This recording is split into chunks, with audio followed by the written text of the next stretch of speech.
നമുക്കൊരു അടിപൊളി കുമ്പിളപ്പം ഉണ്ടാക്കിയാലോ. അതിനായിട്ട് 1 കപ്പ് അരിപ്പൊടി, 1 കപ്പ് ഗോതമ്പ് പൊടി, പിന്നെ കുറച്ച് തേങ്ങ ചിരകിയത് ഇട്ട് കൊടുക്കുക. നമുക്ക് മധുരത്തിനനുസരിച്ചുള്ള ശർക്കര പാനി ഒഴിച്ചു കൊടുക്കുക കേട്ടോ.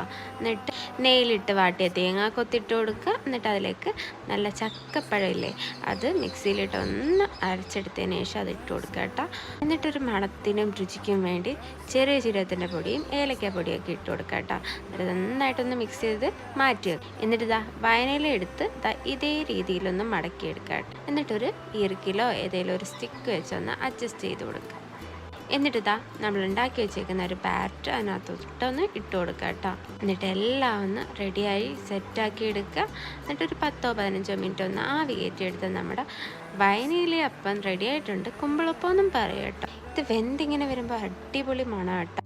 വയനയിലയുടെയും നെയ്യും ഏലക്കയുടെയും എല്ലാം ചേർന്ന ഒരു അടിപൊളി മണം. അപ്പോൾ എല്ലാവരും ഒന്ന് ട്രൈ ചെയ്ത് നോക്ക്. സപ്പോർട്ട് ചെയ്യാൻ മറക്കരുത്.